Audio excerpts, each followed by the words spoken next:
Ya estamos con ustedes aquí en Noticias y Perspectivas, se los contábamos en titulares. El Papa Francisco entregó hoy la exhortación apostólica Amoris Laetitia, en la que luego de tratar muchos temas sobre la familia, abre la opción para que los católicos divorciados puedan volver a recibir el sacramento de la Eucaristía, discerniendo caso a caso. Queremos conversar sobre este documento que contiene muchos otros temas y para ello nos acompaña aquí en CNN Chile el director del Centro Teológico Manuel Larraín, el sacerdote jesuita Jorge Costaduat. Jorge, bienvenido, muchísimas gracias por estar aquí con nosotros para analizar este documento. No sé si en mi latín es muy bueno, si lo pronuncié bien.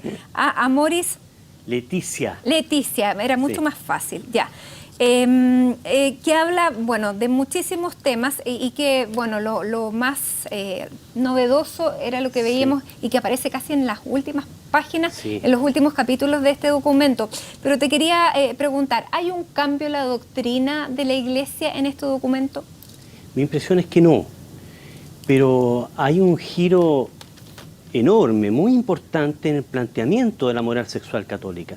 Yo te diría, y familiar, yo te diría que lo más sorprendente es como una vuelta al tiempo de Jesús, al modo como Jesús veía y planteaba las cosas. Cuando Jesús aparece con su discurso sobre el reino de Dios, anuncia fundamentalmente una buena noticia, que es buena noticia para todos, particularmente para los que están mal, para los pobres, para los que sufren, para los enfermos, y en este caso uno podría decir para las familias que lo han pasado más mal, para los matrimonios que han fracasado. Eso es lo que uno ve en el planteamiento general del documento.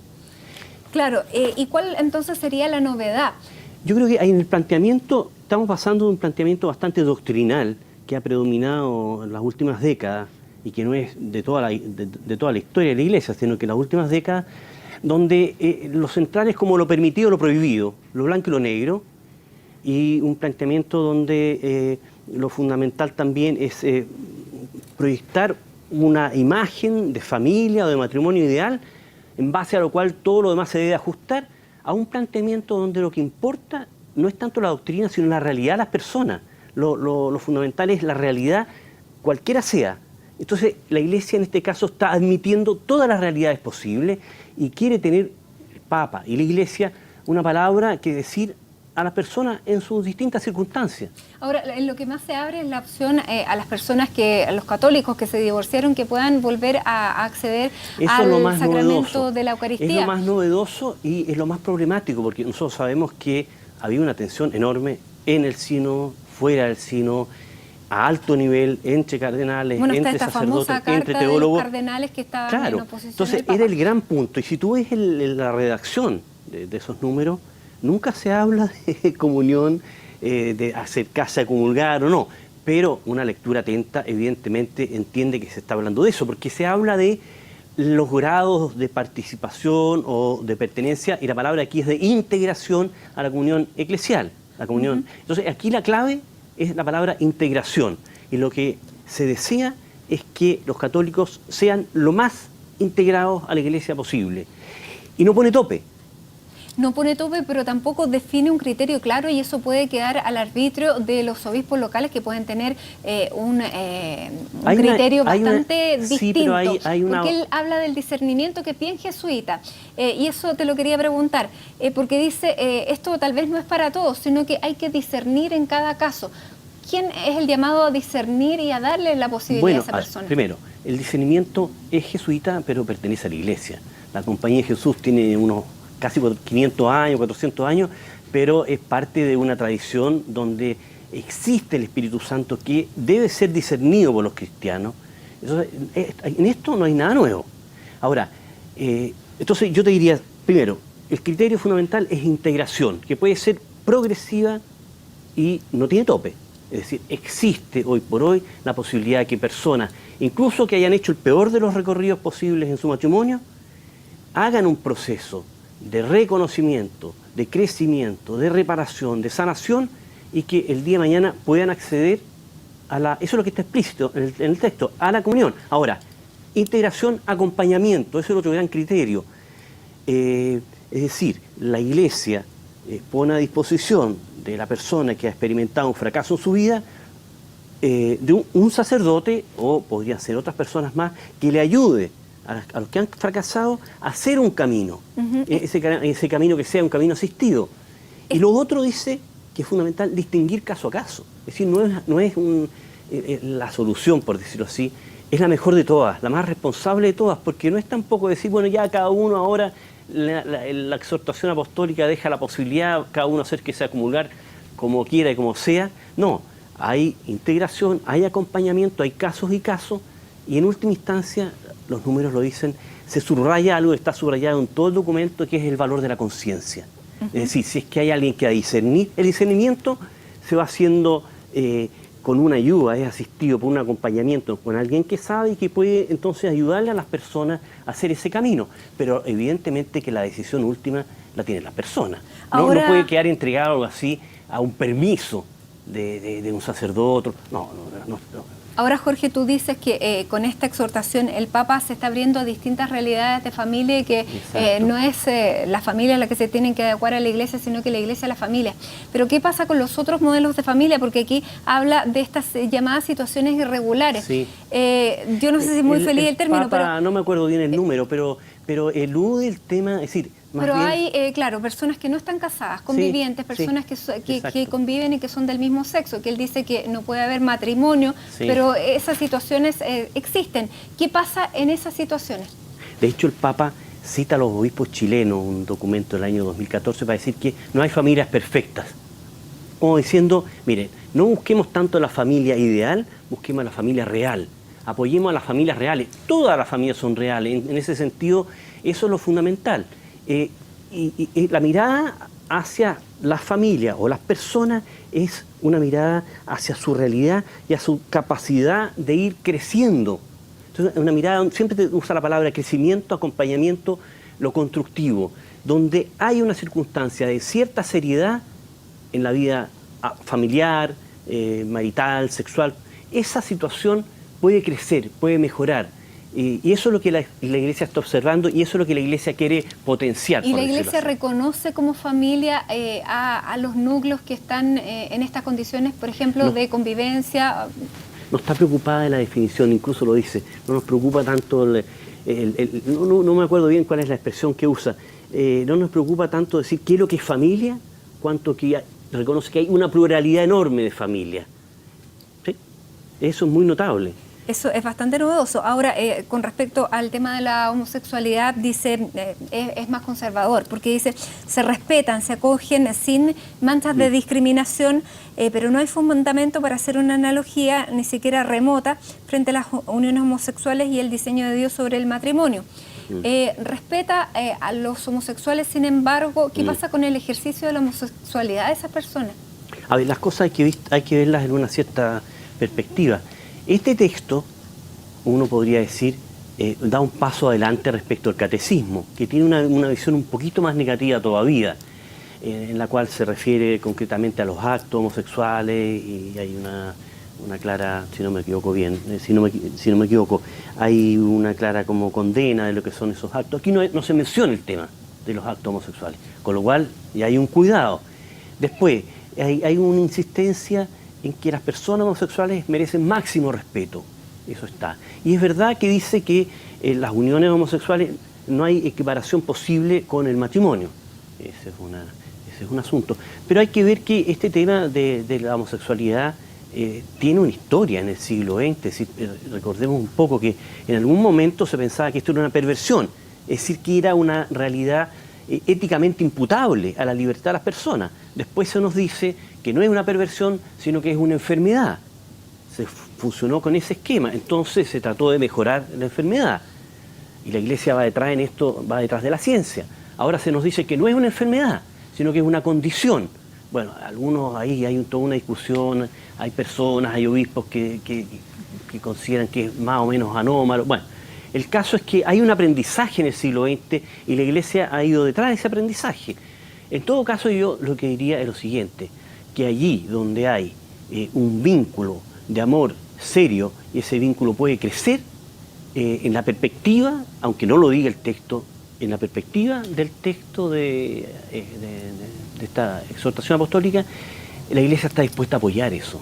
¿Incluso entre una pareja homosexual? Yo diría que sí. No lo dice el texto, pero el espíritu del texto es ese, apoyar todo vínculo humano serio, que puede crecer y que se puede desarrollar y que es un bien para las personas y un bien para terceras personas y para la sociedad.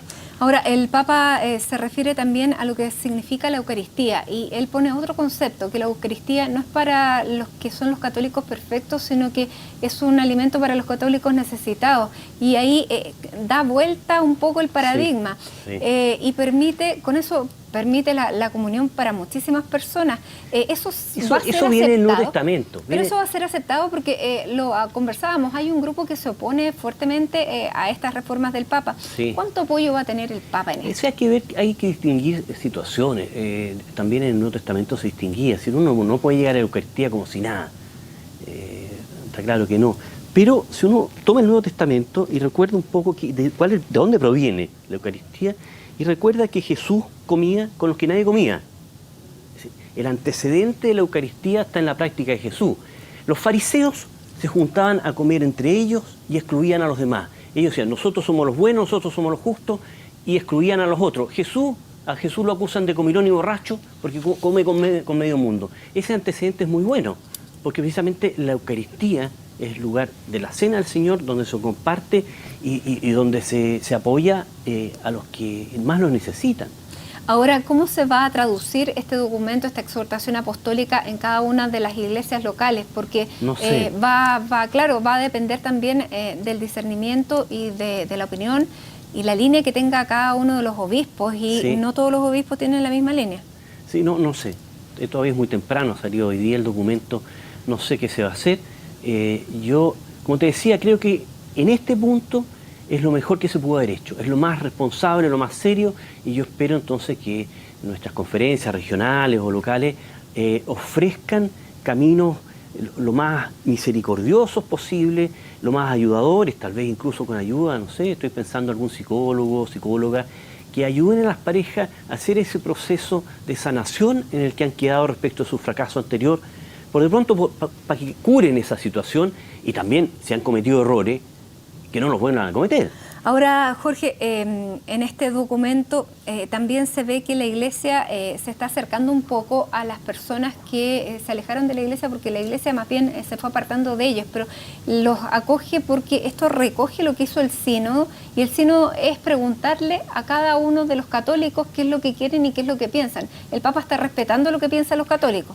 Sí, es decir, a ver, el método que ha usado el Papa con el Sínodo es impresionante.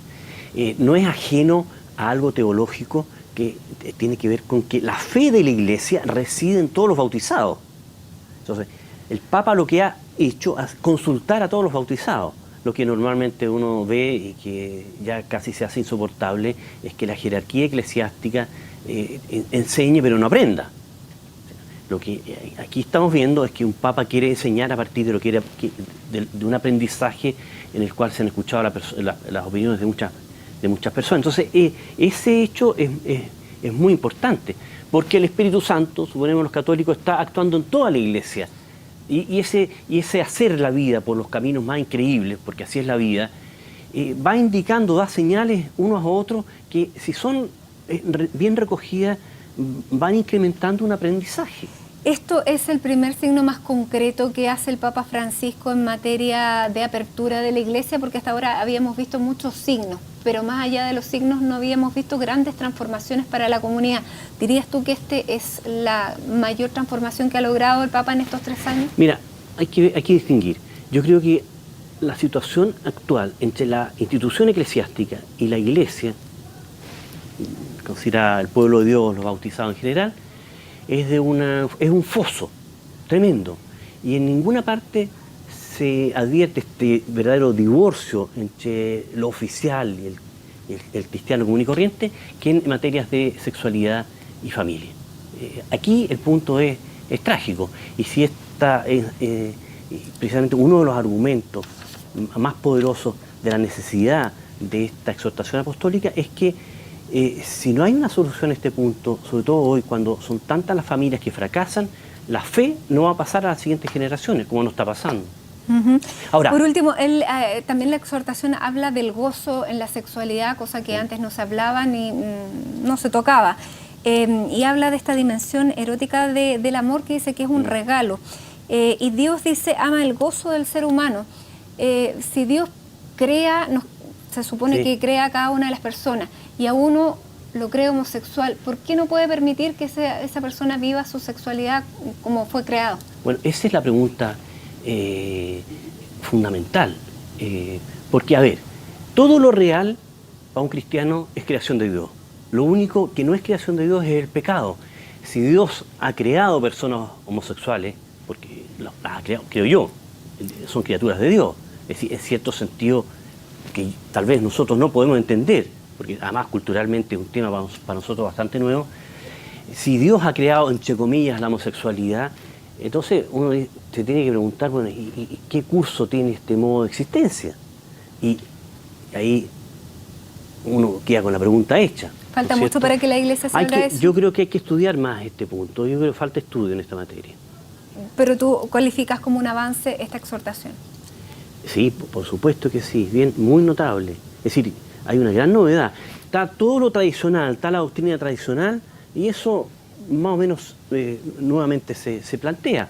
Pero lo novedoso aquí es el giro total del planteamiento. Con lo cual tú puedes abordar, la Iglesia tiene palabras que decir a gente para la cual solamente tenía condenas. Eso no puede seguir siendo. Y habla también de que el confesionario no puede ser un centro de tortura, sino que un lugar de misericordia y acogida.